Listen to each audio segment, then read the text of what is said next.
On your Monday episode of Locked On Raptors, the Raptors go 1-1 against the Sixers and Hornets, but who cares because the head coach is maybe on his way out? We will dig into the many rumors surrounding Nick Nurse, his own comments about said rumors, and more on today's episode of Locked On Raptors. Thanks so much for hanging.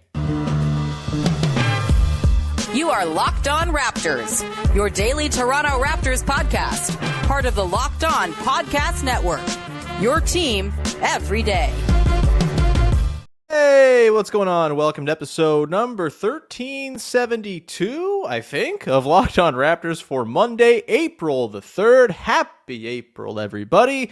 Thanks for bearing with us for a couple of days off there. Turns out lots happened on Friday when we had no episode, so we will dig into that on today's show. I'm, of course, your host, Sean Woodley. I've been covering the Toronto Raptors now for 9 seasons on various platforms. You can find all of my work over on Twitter at WoodleySean. You can follow the show on Instagram. Just search up Locked On Raptors.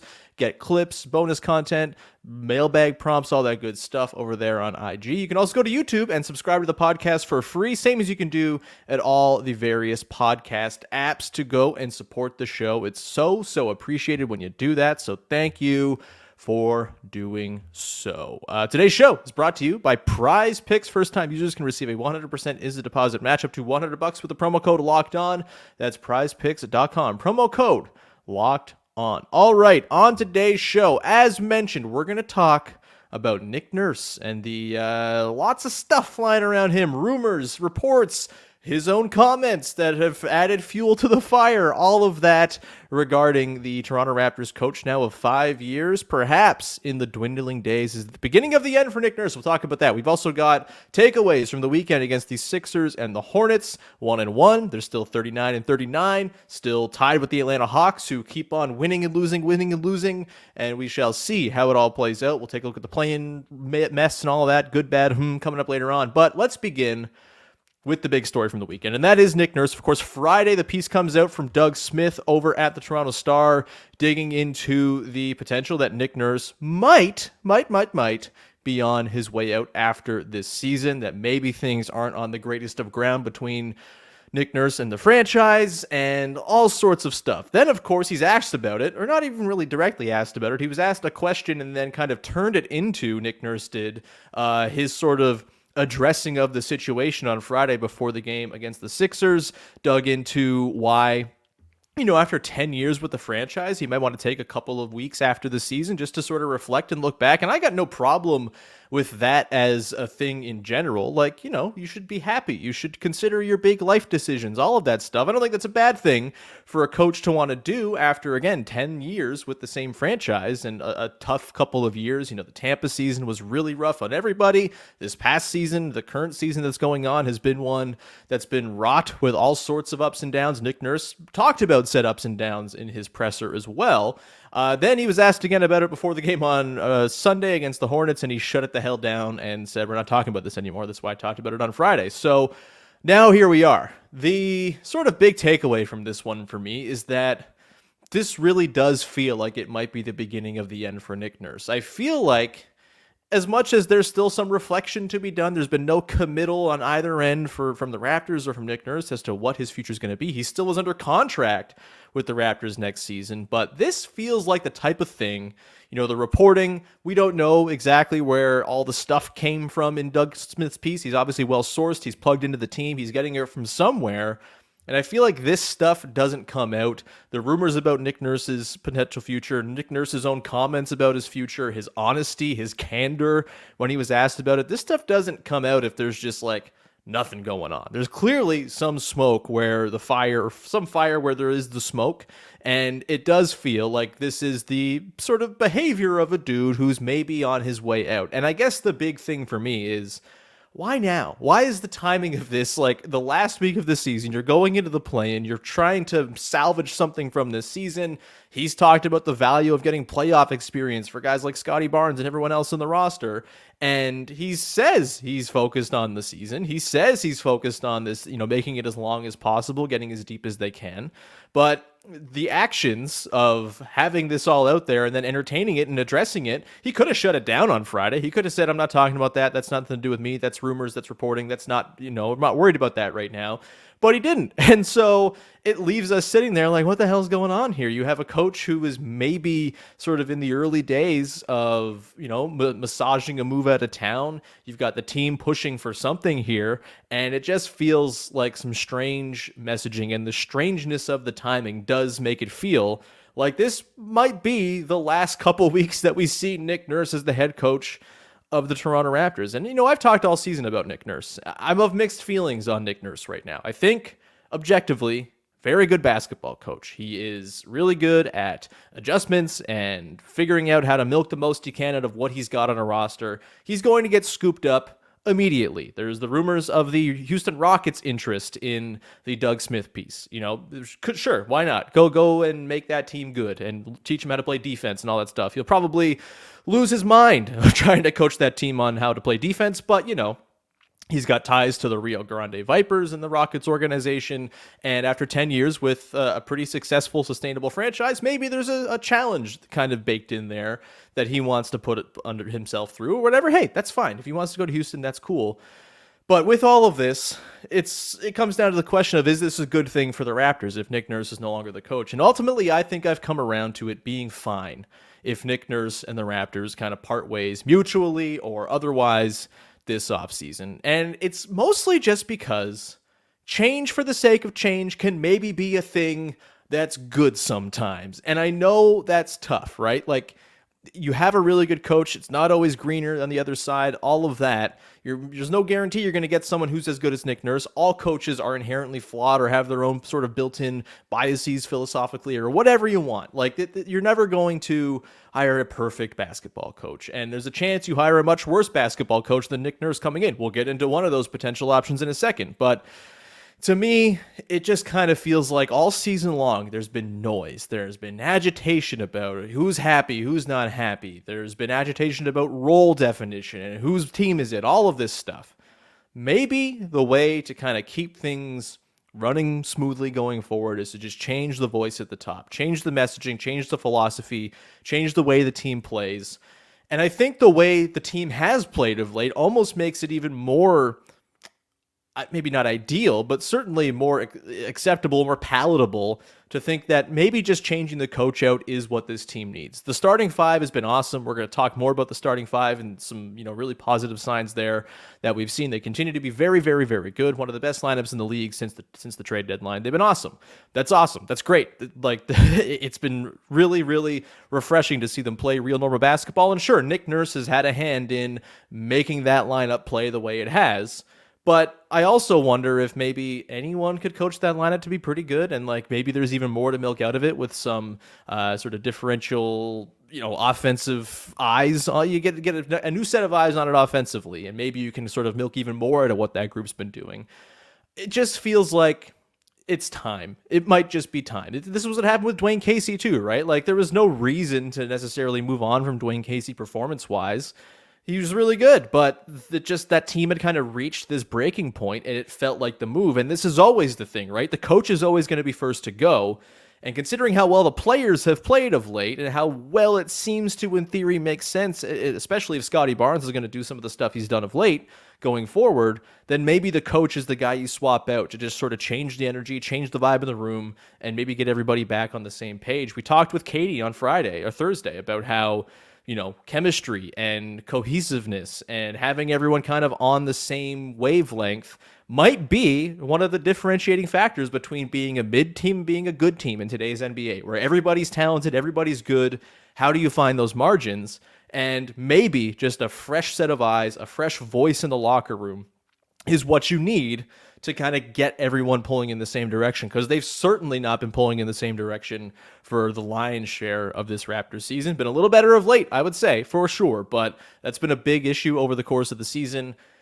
The timing is stinky. I don't like that Nick Nurse, it kind of went off and decided to, address the stuff. Again, he could have just shut it all down on Friday and said, we'll talk about it later. I'm not talking about a report as much as it's from Doug Smith, one of the most notable guys covering the team. He was under no obligation to go deep on it, and he did. And it feels weird and wonky, and the team is very much on like unstable, uncertain ground. I don't think it changes much for this season necessarily. I think it really is about the sort of long-term health. I think they can go and do what they want to do this year. There's 4 games left in the regular season.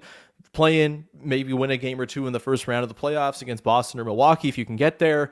That was always going to be the outcome here anyway, so I don't think the ceiling of this team or the floor has tangibly changed all that much with what's going on with Nick Nurse, but I do think the offseason has the potential to be very flammable, and that leads me to Ime Udoka, who has been rumored as one of the guys the Raptors might look at to potentially hire to be Nick Nurse's replacement. Of course, they interviewed Udoka back in 2018 when they hired Nick Nurse. He's someone who obviously had a lot of success with Boston last year, but for me, this just feels like, why? Why Ime Udoka? And look, I may have been getting prematurely upset and pissed off about this just because nothing's happened. It's just one report. There's nothing concrete. There could be a million different guys that get hired, but that's kind of the point. Ime Udoka was suspended by the Boston Celtics, a team that was the favorite to win the championship coming into this season, for a year. Whatever he did, the information is scattered. The reporting from the national insiders on that story was despicably bad, just pathetic. And so it's left us all just kind of guessing and wondering what actually happened within the Celtics. We know that Ime Udoka was in a relationship with someone who was at a lower rung of the ladder of leadership in the organization. That's a power dynamic issue, number one. And he was suspended for a year, regardless of, what he did, what he didn't. It was deemed serious enough to suspend him for a year.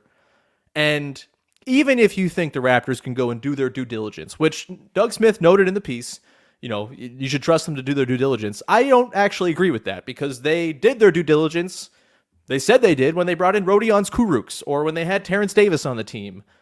And it's just a thing you say. You have to say that you've done your due diligence. There's no proof. You don't have to show your work. You just show the end of the long division. You don't have to show all the things that got you to it. It's like, oh, it's fine. We signed him. There's the answer. That's not enough. I'm sorry. It's just not enough.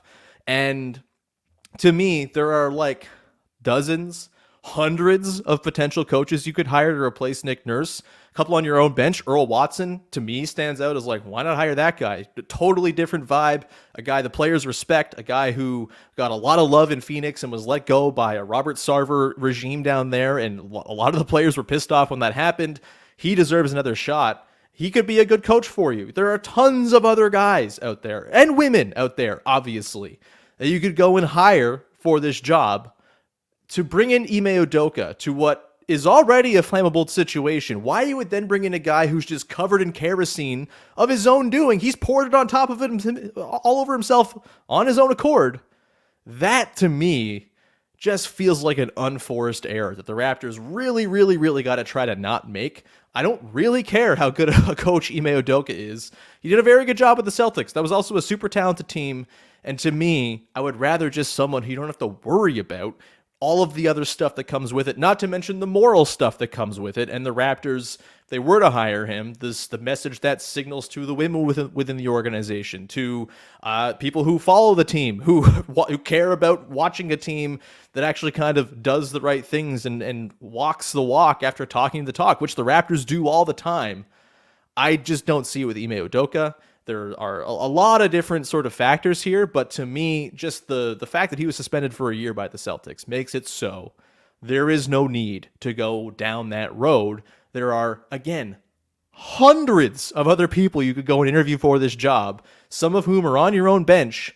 Why would you go? Again, you have an offseason with 3 pending UFAs. You have guys who could get traded this offseason if things go certain ways. You have a rising star in Scottie Barnes who you don't want to piss off, who you want to ensure is happy, who you want to ensure you're building something around. Why would you then go and invite in just the massive specter of Ime Udoka right now? We all clowned the Nets for thinking about doing it halfway through this season. The Raptors will deservedly get clowned as well if that's their response to letting go of Nick Nurse. There are other coaches out there. That's kind of my piece on it for now. We'll track this, of course. We'll probably talk about it in more depth throughout the week as well as things come up. But it doesn't sound like Nick Nurse is going to talk about it anymore, so we can kind of leave it there. It's weird, man. It's a weird time to be following the ins and outs of this team because I frankly have no idea what to expect. We could see Nick Nurse back next season. We could see him gone. I wouldn't be surprised by any outcomes here. But it's certainly troublesome that Nick Nurse is, kind of it's brought this whole introduction of uncertainty into the team at a time where there's plenty of uncertainty already to go around. We didn't need more on our plate. We already were loaded up with that. Some certainty, some positivity, some happy, good vibes going forward would have been lovely. But nope, it's just more of what the hell comes next for this team. We will keep an eye on it, of course. We're going to come back on the other side, get into the games over the weekend, and in particular, what Scottie Barnes did against the Philadelphia 76ers. Yes, in a losing effort. Yes, the team mostly played pretty poorly in that one, but we'll talk about Scottie Barnes. We'll talk about some positive signs when it comes to the Raptors scoring in the most important area of the floor. We'll get to that in just one sec. Before we do that, however, got to tell you about our friends over at Prize Picks, who have made daily fantasy sports fun, easy, super, super engaging, and very, very accessible. You might be like me. You hate the season-long grind. You're wishing you were in the fantasy playoffs. Maybe your team lost because you forgot to set all your lineups, and now you're in the last week of the fantasy playoffs, and you're not having any fun because you're not getting to watch it. But you can do daily fantasy sports for this final week of the NBA season and get in on the action and maybe just retire from the season-long grind for good. With Prize Picks, you can pick 2 to 6 players, and whether they're going to go more or less than their Prize Picks projection in a given stat, it's that easy. If you get them all right, you can win up to 25 times your money on any entry. There's no competing against other people. It's just you against the projections, and it's for every sport under the sun. You got men's and women's sports on the college and professional sides. You've got racing. You've got tennis. You've got MMA. You've got boxing. It's all down the line. Go check it out with Prize Picks. Entries can be made in 60 seconds or less. It's that easy. There's safe and fast withdrawals as well, and they're currently operational in over 30 states in Canada and every province but Ontario at the moment. Download the Prize Picks app or go to prizepicks.com to sign up and play daily fantasy sports. First-time users can receive a 100% instant deposit match up to $100 with the promo code Locked On. If you deposit $100, Prize Picks is just going to throw $100 into that account for you to hang out with your original 100. That is a great deal. Don't forget to enter the promo code Locked On, all one word, at sign up for an instant deposit match up to $100. All right, we continue on here with your first listen of the day, digging into the Toronto Raptors weekend, 1-1 against the Sixers and the Hornets. And look, we're at the point now, we've learned a lot about this team. We kind of know the deal. There's not a ton of new stuff to be taking away. Obviously, it was nice to see them play against a really good opponent in the Sixers. They haven't played a ton of fully healthy, good opponents. And look, not the best performance. That second quarter, a total nightmare. However, Scottie Barnes continues to look very, very good. 29, 8, and 9 in that game against the Sixers on Friday. And we've seen these recent flashes, right? We saw it against the Heat where he was incredible, totally incredible in that game. We've seen, throughout the season, various little pops of, oh, there's Scottie Barnes. There's the Scottie we want to see. It hasn't been enough, obviously. There have been the fourth quarters that have been the sort of thing for him and a lot of waxing and waning of effort and energy and attentiveness and all of that. But I do think we're seeing Scottie Barnes kind of refine things here of late. The defense is looking much better as well, which has been great to see. He had the 4 steals against the Sixers, but just anecdotally as a help defender, as a guy busting stuff up with his length, that's been fun. That's tangibly improved from the start of the season to the end of the year. He's a guy who improves. He's a guy who learns and processes stuff and then improves for next time. He's a very good basketball player, and he is really just as smart as it comes, it seems, as well. When he applies that knowledge, he's really, really tough to hang with for anybody, including the Sixers with Joel Embiid. The recent flash has been really nice. Another takeaway for me is that, I think Scottie Barnes is a big reason for this, but the Raptors are starting to really thrive around the rim. And this was a thing I talked about after the Jakob trade of, hey, not a ton of three-point shooting on this team. This team is going to have to absolutely munch in the restricted area, in the paint. They're going to have to be really, really good there in order to have a shot mathematically against these other teams. And if they can really, really hammer that area of the floor, be one of the best teams around the rim in the league, that might be able to offset their lack of three-point shooting enough, combined with a better defense to really turn this team into something worth caring about, worth really buying into. And the rim scoring has been a big part of that of late, and it's really, really been on the uptick, and Scottie Barnes has been a big part of that. Since the Jakob trade, 72% of Scottie Barnes' shots are coming either at the rim or from short mid-range. That's up from 68% before the deal. The big difference, though, is that before, he was shooting 64% at the rim, 33rd percentile in the league. Since then, he's shooting 73% at the rim, 90th percentile. That's big. That's a massive jump. 9 percentage points. That's huge for a guy who gets to the rim a ton. He, again, 72% of his shots are coming inside like that 8-foot range from the short mid-range or from at the rim. He's gone down a little bit accuracy-wise from the short mid-range since the trade, but he's up from long mid-range, all that. We've seen the confidence in the mid-range jumper, those baseline turnarounds, all that stuff. These are added little elements to his game. It's all really nice to see, but the big thing is scoring at the rim and his two-point shooting, which was a real problem for him earlier on in the season. I talked about it at length.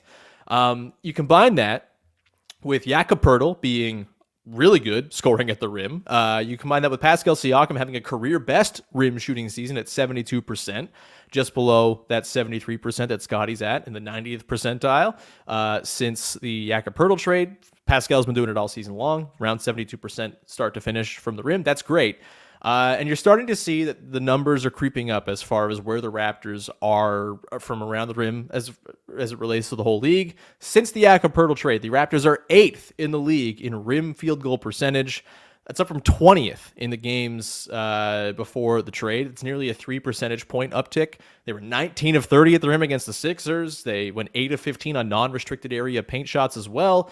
Then you go 35 of 52 against the Hornets. And yes, the Hornets were missing a lot of guys, but they have been a good defensive late. They've been trying very hard. Mark Williams is a good rim protector. They absolutely bludgeoned them on the inside, 35 of 52 again, and then 10 of 16 on non-restricted area paint shots as well. That's what you want to see. And I think as they can kind of continue to get these guys those looks in close, that could be a huge thing that kind of brings up the whole level of the Raptors offense. Just by really living at the rim and living there efficiently and accurately. I think that's a potential huge change to the way this team plays. And look, I mean, that's just going to help increase what's already been a really effective group, right?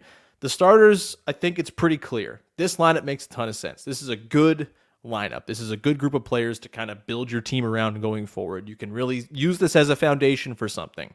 And as it stands, the starters stay humming along. They are now at 20 of the 29 lineups in the NBA with more than 250 minutes played. Somehow the Raptors are already there with that lineup. They're like 14 games. I think the next lowest number of games played by one of the top lineups in this group is like 22, 25, something like that.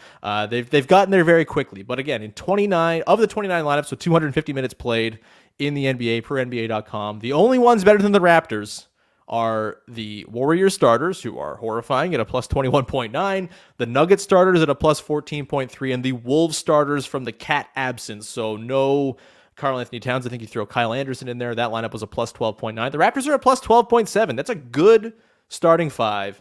And I think it's only going to get better as they continue to really sort of hone in on living at the rim and scoring in close and taking advantage of the gifts of Pascal Siakam, Scottie Barnes, Jakob Poeltl, 3 guys who can get their looks around the rim in all sorts of different ways. That was my biggest takeaway from the weekend for sure. You know, Scottie looking great, but the Raptors just living around the rim. That is going to be huge for them as they look to overcome those shooting deficiencies. But maybe the shooting deficiencies aren't all that bad because OG Anunoby's out there just bombing in 19,000 threes a game. He's hurt, though. We'll talk about that. We'll talk about some other stuff coming up in the other side on the good, the bad, and the last part of the show here as we recap the weekend that was.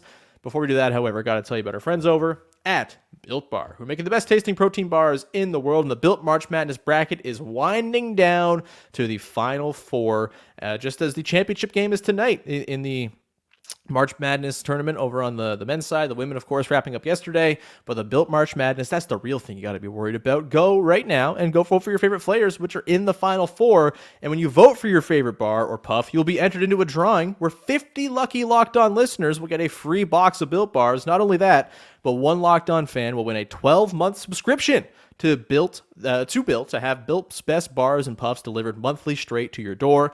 That's incredible. You got to go do it. All you got to do is vote. There's nothing to it. It's free. Just go to built.com, vote on the March Madness bracket. And while you're there, you can also go and pick yourself up a box of bars as well. Run to builtmarchmadness.com to vote for your favorite bar or puff. Pick up a box. You can vote every day in the lead up to the end of the tournament. So hop in and support your pick. All right, let's round out the show. The final segment here. The good, the bad, and the from the weekend that was. The good for me in this one is just, the win over Charlotte I thought was very professional. That Hornets team was not good. They did not roll out a very good lineup. None of their good players necessarily. Shout out to Mark Williams. Shout out to Theo Maledon, I guess. Svi Mihailuk revenge game, great for him. We don't got to do the, oh my God, how did the Raptors let this guy go thing with him? Certainly not. It's Svi Mihailuk. He has never been a good three-point shooter. Good for him on having one good game.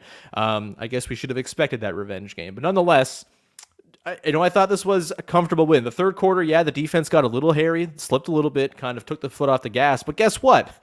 When you control a game and keep the other teams at arm's length, it allows you to take your foot off the gas for some stretches. And the Raptors did that just fine. And obviously, a couple of great things in this one. You get the 36, 7, and 7 from Pascal Siakam. Super deadly efficient. Really, really good in this game. We've seen the jumper kind of come back a little bit lately. The Heat game, that was a big one. Obviously, not ideal in the Sixers game. He didn't have himself the best night, but a really nice bounce back against Charlotte. He always punks Charlotte. That's great. And of course, the bigger thing, 20 assists for Fred VanVleet, breaking a franchise record that feels like it's been under a lot of threat in recent seasons. Pretty cool that he now holds both the scoring and assist records for the Raptors. Who'd have thunk that when he came into the league as an undrafted free agent and was playing G League minutes and bench minutes early on. Really, really cool stuff for Fred. Speaks to his playmaking. I mean, we've seen it, man. He's full point guard mode these days, setting dudes up. He has been deadly in that pick and roll operation with Yak, finding Pascal on seal outs, things like that. That's how he got the record assist. I think he just kind of dropped in a beautiful entry pass to Pascal Siakam. It was very easy. Didn't have to be complex, but Fred can make the easy plays. He can make the tough plays. He's a very good playmaker, and I think has very much played himself into the plans of this team going forward. I would be pretty surprised if he's not back, considering how he's performed since Jakob Poeltl arrived. That's my good. The bad, OG Anunoby rolling his ankle, because, man, he's a lot of fun to watch play ball right now, and I want to watch more OG Anunoby playing ball. Turns out mild, quote-unquote, ankle sprain for OG. We'll see about his status for the game against the Hornets tomorrow or against Boston on Wednesday. Obviously, will be much better to have him in the lineup than not, and you're in a tough tiebreaker-laden battle right now with the Hawks and the Bulls. Every game's going to count. You don't want to see OG rest necessarily against the Hornets in the interest of playing on Wednesday, because that can make you more prone to losing to the Hornets. It's tough stuff. Either way, OG, I mean, he's been really, really good, and I think has sufficiently made me look like a big dum-dum for thinking they should have traded him at the deadline. There were reasons for it, obviously. There were definitely reasons for it, and had another team come out of the woodwork with a big, massive offer, I think you would have to look long and hard at it, still as like an asset play, but ultimately, he's been really, really excellent since the trade, and part of the fact-finding mission of the last 26 games post-Yak trade was, hey, where did all these guys fit in? As it turns out, OG fits in wonderfully. His role feels like it's been expanded. He's been asked to do more. He's working in pull-ups in. He's playing with bench units as a core pillar in those staggering units. To me, the role that OG is kind of taken upon here is perfect OG. Hopefully, he's satiated by it as well. That would be lovely. And then, more stuff over the weekend as well, tied to OG. The CBA news coming down, that they've locked in a new CBA for the rest of the decade, essentially, with one opt-out near the end of the decade. But one of the wrinkles in there is to do with extensions. And maybe you could count this as a bad, maybe it's a good. I don't really know how to sort this one out just yet. But with the CBA changes, in particular as it relates to extensions, the conundrum the Raptors have been in with OG, this is also a thing with Jaylen Brown and the Boston Celtics, a couple other teams as well. But you can't sign an extension and offer more than 120% raise on your salary per the current rules. The new CBA rules are going to allow for a 140% increase on the salary on an extension. That is potentially big for the Raptors here as it pertains to OG this summer if they want to try to sign him to an extension.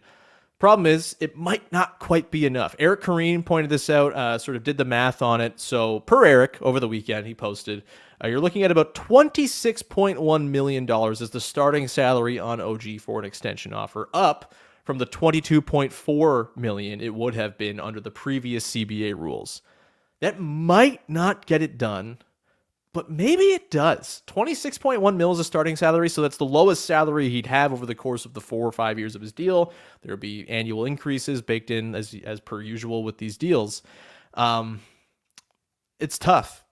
I don't know if that's like on its surface enough for OG considering the way he's played, but at the same time, he's been a guy who suffered a lot of injuries in his career. Maybe the prospect of locking in north of $100 million will be, maybe he's amenable to that. It's hard to say. I think we'll probably get a pretty good answer this summer. If there's no extension signed this summer, then that number is not going to be enough, obviously. But if they can lock him in this summer, that's huge business for the team, no doubt. But that's something to watch for sure. And either way, the way OG's played, I think he's got to be part of whatever this team is, and they got to figure out a way to keep him around. And yeah, I again, eating all of the crow. I'm still eating. There's leftover crow in my freezer that I'm eating from the OG trade stuff before the deadline. Clearly, he fits on this team very well with Jakob Poeltl, the way they've kind of simplified the hierarchy, taken away the competition for high volume looks between him and Gary Trent Jr., with Trent being, injured now, but on the bench for the most part. This was what these 26 games were about more than anything else, was figuring out what was the path forward, who were the guys you can stick with. And I think OG's pretty comfortably declared, yeah, I'm one of those guys. Keep me and pay me lots of money as well. Let's get to the Playin Race update, shall we? It is a mess. That is the for today's episode. And just, I wonder how the hell this is going to turn out. It's hard to say. The Hawks are, again, I don't think they're very good, but they keep on winning one of every 2 games. They barely survive against the Mavericks in overtime yesterday. The Raptors don't have the tiebreaker against them. That hurts. They have the tiebreaker over the Bulls. The Bulls are 1 game back in the loss column. The big thing is the Hawks and Bulls play tomorrow. And I think you should be rooting for the Bulls in that one. Obviously, you still have the 1 game edge on the Bulls. You also have the tiebreaker on the Bulls. So if you can get the Hawks down to 40 losses with that game, man, that would be massive. A Raptors win tomorrow and a Hawks loss puts the Raptors in sole possession of 8th, a game ahead. And that could be massive. The Raptors are going to have to win these games down the stretch. Like, they're going to have to win, I think, at least 3 or 4 against the Hornets, Celtics, and Bucks. And, the Bucks are probably going to be sorted out with the top seed by the time they play on Sunday. The Celtics, I would guess, maybe not by Wednesday, but by the second game of the 2, I would imagine the Celtics are locked into the 2nd seed as well. So maybe you get a lucky break and you get them resting and you get to play against, the B team. But either way, like, lots to play for, lots up for grabs here. The Bucks are going to be heavily involved. I believe they also play the Hawks, or they play the Bulls. It's loaded. Obviously, the 8th seed is massive. It's absolutely critical. Such a difference. The 9-10 game, lose and you're out. If 7-8 game, lose, and hey, you got another shot, and hey, you get to host that other shot. Such a massive difference. And, I think as of my last check, the Raptors were slight favorites to get the 8th seed. It's going to change wildly after that Hawks-Bulls game tomorrow. We'll see. But I think for me, more than anything else, I know it's been kind of a grim season. I know the Nick Nurse stuff is like this big cloud hanging over, a big guitar playing cloud hanging over the team right now. And that has maybe soiled the vibes a little bit.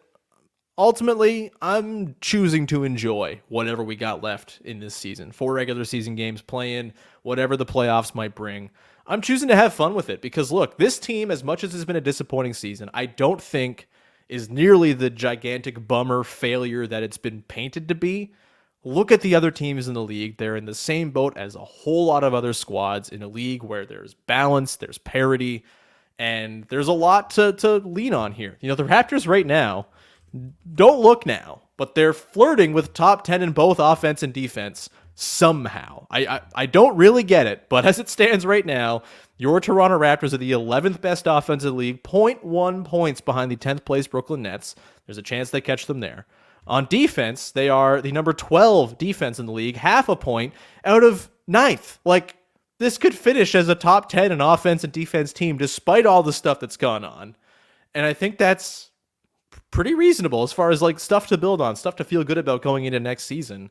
And I still think there are fun things about this team. Scottie Barnes does his thing. Pascal Siakam when he's on is amazing. Fred VanVleet, Jakob Poeltl, that duo has been a delight. OG's doing his thing. Gary Trent Jr. has been a really fun bench piece more often than not when he's come off the bench. Like, there's stuff here to like, stuff to root for, and I'm choosing to kind of block out all the negativity of this season and just enjoy what we have left here, because this is what it's about. High leverage games where the results actually matter and change how things are set up in the standings, change seating positions, all of that stuff. Like, this is fun. This is what we do this for. Single elimination games next week. That's bananas. I'm so excited for single elimination basketball, even if I'm going to puke while it happens. But this team, as much as it's been a massive, massive disappointment, has done enough, I think. They're 16-10 since the start of February. You can't argue with that. Like, they've been a better basketball team. They've turned things around from where it was at the peak, sort of, I guess not the peak, the nadir of this season, that where things were at their worst, they've completely flipped it on its head. They have been pretty rock solid, and I think there's enough here to get pretty juiced about what's coming down the line to close the season. Maybe you disagree. Maybe the play-in is not exciting to you. Maybe you wish they were falling into the Wembanyama zone. Guess what? They were never going to fall all the way into the Wembanyama zone anyway. But I think I would advise trying to enjoy this. I mean, we don't know. This could be the end of the Pascal Siakam era. Like, I don't think it's likely that he gets traded this summer, but it's on the table for sure. It could happen. And, you know, enjoy what you have left with Pascal Siakam if this is it. Same with Fred VanVleet. Gary Trent Jr. if he comes back. Pending free agents. We don't know for sure what's going on. I would bet they're both back, but like, no guarantees by any means. This could be the end of the Nick Nurse era. Maybe you love Nick Nurse. Maybe you're a Nick Nurse stan and you love everything he does. You can't get enough of him crouching on the sidelines and berating officials. This is the last time to soak that up as well. Try to do it. I don't know, man. It's been a weirdly toxic, noxious season to cover and follow the team and kind of talk about it in public. I'm choosing to have a good time with these last couple weeks, and I hope you do too. We will be having a good time on this pod here between now and the end of the season, of course, then through the off season, as we always are. But in the meantime, we're going to leave it there. Thank you so much for tuning into today's show. Back again tomorrow. Still TBD on what tomorrow's topic will be. Might dig into Nick Nurse a little bit deeper. But either way, I'm sure we'll talk plenty about Nick Nurse in the coming weeks. We got a couple of games to break down as well. Hornets and Celtics. Maybe we'll check in with a couple of the play-in bound teams as well to see how things are shaken before next week. Either way, thank you so much for tuning in, and we will talk to you again on Tuesday on another episode of Locked On Raptors. Thanks for hanging.